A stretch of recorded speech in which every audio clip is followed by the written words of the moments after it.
अब असली मुद्दे पर आते हैं। सरकार का वक्फ प्रॉपर्टीज पर गैर कानूनी कब्जा। ये समस्या नई नहीं है, बल्कि बहुत पुरानी और संजीदा है। कई दशकों पहले प्रधानमंत्री इंदिरा गांधी ने इस पर ध्यान देते हुए 26 मार्च 1976 को सभी राज्यों के मुख्यमंत्री को चिट्ठी लिखकर बताया कि कई वक्फ प्रॉपर्टीज पर न सिर्फ निजी लोगों बल्कि खुद सरकार ने भी गैर कानूनी कब्जा कर रखा है। उन्होंने साफ कहा कि या तो ये ज़मीनें वक्फ बोर्ड्स को वापस दे दी जाएं या फिर सरकार को इनका सही मार्केट वैल्यू देना चाहिए। 2006 की सच्चर कमेटी रिपोर्ट में ये मुद्दा फिर से सामने आया। इस रिपोर्ट के मुताबिक हिंदुस्तान भर में सैकड़ों वक्फ प्रॉपर्टीज पर सरकार ने कब्जा कर रखा था। यानी सरकार की नज़रें हमेशा से इन प्रॉपर्टीज पर थीं और आज भी हैं। सिर्फ दिल्ली में ही 316 वक्फ प्रॉपर्टीज पर गैर कानूनी कब्जा था। राजस्थान और उत्तर प्रदेश दोनों जगह 60 ऐसी प्रॉपर्टीज थीं। ओडिशा और मध्य प्रदेश में 53 केस थे, जबकि कर्नाटका में 42 मामलों की रिपोर्ट आई। ये नंबर्स बताते हैं कि कैसे वक्फ प्रॉपर्टीज को नज़रअंदाज किया गया और उनका शोषण हुआ। लेकिन ये तो पुराने नंबर्स हैं। आज हालात और ज़्यादा ख़राब हो चुके हैं। पत्रकार अफरोज़ आलम साहिल ने एक लेख में बताया कि 20 जुलाई 2020 को सेंट्रल वक्फ बोर्ड से आरटीआई के ज़रिए मिली जानकारी के मुताबिक 1342 वक्फ प्रॉपर्टीज़ यानी 31,594 एकड़ ज़मीन सरकार के गैर कानूनी कब्जे में थीं। और ये तो सिर्फ सरकारी कब्जे का मामला है। अगर इनमें कॉरपोरेट्स, इंडिविजुअल्स और दूसरे गैर कानूनी कब्जों को भी जोड़ा जाए तो हालात और बुरे हो जाते हैं। वामसी पोर्टल के मुताबिक अभी तक 58,890 वक्फ प्रॉपर्टीज पर कब्जा हो चुका है। 2018 में दिल्ली माइनॉरिटीज़ कमीशन की एक रिपोर्ट में यह खुलासा हुआ कि ऑनलाइन लिस्टेड 624 कब्रिस्तानों में से कई तो गायब ही हैं और जो बचे हैं उनमें से 43 कब्रिस्तान निजी कंपनियों, इंडिविजुअल्स और सरकारी एजेंसियों के कब्जे में चले गए हैं। ये हालत है वक्फ पर कब्जे करने की। और बहुत से लोगों ने, खास तरीके से गवर्नमेंट ने, जो अच्छी ज़मीनें हैं जो नई दिल्ली के अंदर हैं उस पर गवर्नमेंट ने कब्जा किया हुआ है। कुछ आर्कियोलॉजिकल सर्वे ने ज़बरदस्ती कब्जा कर रखा है, कुछ लोगों ने कब्जा कर रखा है, कुछ मुसलमानों ने भी कब्जा कर रखा है, हिंदुओं ने, हर तरह से लोगों ने जहाँ जिसको मिला वो कब्जा कर रखा है। तो ऐसे में ये कहना कि मुसलमान जो है या वक्फ बोर्ड दूसरों की ज़मीन पर कब्जा कर रहे हैं, ये उल्टी बात है। बल्कि हमारी जो चीज़ें बिल्कुल रिकॉर्ड के अंदर है और पुराने रिकॉर्ड जो कि 100-150 साल पुराने रिकॉर्ड हैं उसके अंदर और नक्शे हैं, उसमें दिखाया हुआ है कि ये चीज़ कब्रिस्तान है मसलन, और उसके बावजूद आज उसकी कोई आज उसका कोई सुराग नहीं मिलता, कहाँ चली गई। वहाँ पे बिल्डिंगें, मॉल, ये वो सब बना हुआ है। IPS अब्दुल रहमान अपनी किताब डिनायल एंड डेप्रिवेशन में एक हैरान करने वाला सच बयान करते हैं। दिल्ली जैसे शहर में जहां 1 रुपये में कुछ भी खरीदना नामुमकिन है, वहां कई वक्फ प्रॉपर्टीज बेहद मामूली किराए पर दी गई हैं। 86 प्रॉपर्टीज का किराया 1 रुपये से लेकर 11 रुपये तक के बीच में है। 110 प्रॉपर्टीज का किराया 11 से 21 और 127 प्रॉपर्टीज का किराया 22 रुपये से लेकर 31 रुपये तक है। जिस चीज का किराया 1-2 लाख हो सकता है महीने में, वो 10-12 रुपये में जाती है। मतलब एक मजाक। आगरा के अंदर एक बिल्डिंग में स्टेट बैंक ऑफ इंडिया का ऑफिस है। उस बिल्डिंग का किराया 2-3 लाख रुपया होना चाहिए, लेकिन उसका किराया 12 रुपये। 2004 में आंध्र प्रदेश में YSR रेड्डी की कांग्रेस सरकार ने वक्फ की 1630 एकड़ प्राइम ज़मीन, जो कि हैदराबाद के दरगाह हुसैन शाह वली की ज़मीन थी और जिसकी कीमत उस वक्त भी 32,000 करोड़ थी, उसको MNCs और कॉर्पोरेट्स को दे दिया था। इसी तरह चंद्रबाबू नायडू की TDP सरकार में वक्फ ज़मीन का और भी बड़ा घोटाला हुआ, जब हैदराबाद के शमशाबाद में दरगाह बाबा शरफुद्दीन की 1100 एकड़ वक्फ ज़मीन, जिसकी कीमत 4400 करोड़ रुपये थी, उसे airport development authority of India को दे दिया गया, बिना वक्फ बोर्ड की मंजूरी और बिना किसी भी तरह का मुआवजा दिए।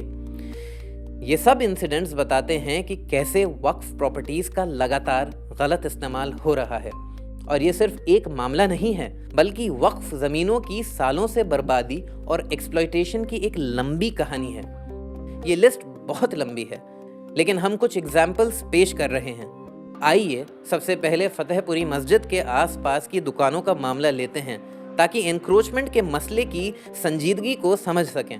फतेहपुरी मस्जिद की प्रॉपर्टी में लगभग 130 कमर्शियल दुकानें हैं जिसे फतेहपुरी मार्केट के नाम से जाना जाता है। ये दुकानें ज्यादातर चश्मे, मिठाइयाँ, ड्राई फ्रूट्स और मसालों के लिए मशहूर हैं। इंटरेस्टिंग बात यह है कि यहाँ ज्यादातर दुकानदार नॉन मुस्लिम्स हैं, जिनमें सिंधी, पेशावरी और हिंदू कम्युनिटीज शामिल हैं। दिसंबर 2018 में वक्फ बोर्ड के एक अधिकारी ने इंडियन एक्सप्रेस को ये बताया था कि ये दुकानदार सिर्फ 200 रुपए से 600 रुपए तक का ही किराया देते हैं, जबकि इस एरिया का मार्केट रेट एक दुकान का करीब 2 से 3 लाख रुपए हर महीना है। ये तकरीबन अगर हिसाब लगाएं इसको 130 या 135 दुकानें या दफ्तर यहाँ होंगे जिसका किराया वक्फ बोर्ड को जाता है और वक्फ बोर्ड को जाना चाहिए। मार्केट वैल्यू तो बहुत है, लेकिन मेरी जहाँ तक मुझे मालूम है कोई 60,000 दे रहा है, कोई 65,000 किराया दे रहा है, कोई 25,000 दे रहा है, 25 रुपये भी दे रहे हैं। लेकिन वक्फ बोर्ड इसमें तकरीबन नाकाम है कि इन सारी जायदाद से किराया लेने में दिल्ली वक्फ बोर्ड नाकाम है। अब बात करते हैं मेहरौली की उस 600 साल पुरानी मस्जिद और उससे जुड़े मदरसे की, जिसे दिल्ली डेवलपमेंट अथॉरिटी ने 30 जनवरी 2024 को बुलडोज कर दिया। इस मदरसे में ज़्यादातर अनाथ बच्चे रहते थे और अपनी एजुकेशन हासिल कर रहे थे। मेरा नाम मोहम्मद जाकिर हुसैन है और मस्जिद अखौंजी में मैं इमाम था। दिल्ली वक्फ बोर्ड से 10 बिल्डोजर थे और जो है अफसरान थे साथ में DDA के, और साउथ के जो है थानों के सारे SHO थे।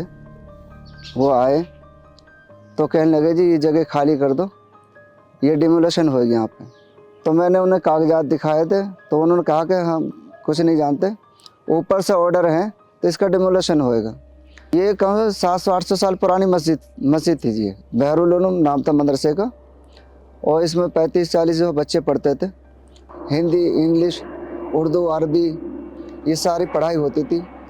बच्चों का जो है राशन पानी सब अंदर ही था। बच्चों के जो बुक्स वगैरह सब अंदर थी। बच्चों के जो गर्म कपड़े, रजाई, बिस्तरा सारे अंदर। बच्चों का जो अपना निजी सामान था वो भी अंदर ही था।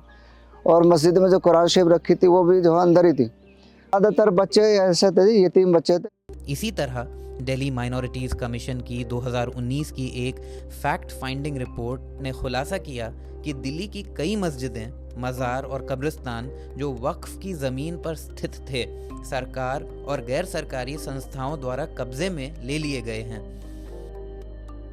ये रिपोर्ट 18 जून 2019 को बीजेपी सांसद प्रवेश वर्मा के जरिए लेफ्टिनेंट गवर्नर को लिखे गए पत्र के जवाब में तैयार की गई थी। अपने पत्र में वर्मा ने आरोप लगाया था कि ये मस्जिदें, मज़ार और कब्रिस्तान सरकारी ज़मीन पर अवैध रूप से बनाए गए हैं।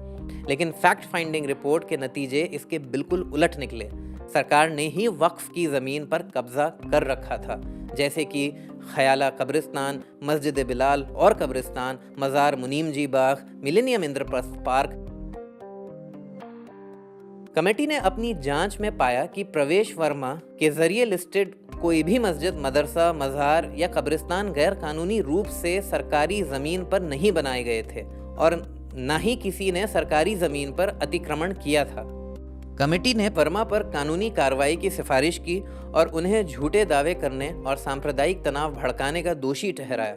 साथ ही दिल्ली माइनॉरिटीज़ कमीशन से अनुरोध किया कि वो लोकसभा की एथिक्स कमेटी में शिकायत दर्ज कराएं, क्योंकि वर्मा ने अपने पद की शपथ का वायलेशन किया था।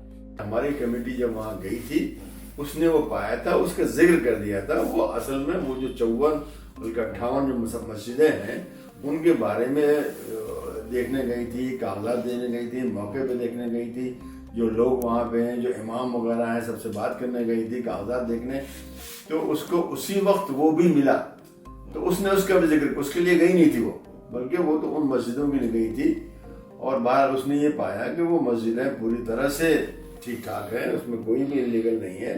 बल्कि यहाँ तक कि बाज़ तो बहुत ही पुरानी 400-500 साल की पुरानी हैं, जो कि आर्कियोलॉजिकल सर्वे ऑफ इंडिया के तहत आती हैं। तो वो कैसे जो है इलीगल हो सकती है। तो बहरहाल वो रिपोर्ट आई और उस रिपोर्ट के बाद वो मज़कूरा जो है प्रवेश वर्मा साहब जो MP थे, अब नहीं है, उन्होंने हंगामा किया था, वो बिल्कुल ही खामोश हो गए, इसलिए हमने उनको भी भेजी रिपोर्ट, LG को भी भेजी। अब ज़रा रुकें और इस हैरान कर देने वाले मामले पर ध्यान दें। दिल्ली में 123 वक्फ प्रॉपर्टीज़ को लेकर जो सरकार का रुख है वो सिर्फ मुसलमानों के लिए ही नहीं बल्कि हर हिंदुस्तानी के लिए चिंता की बात होनी चाहिए।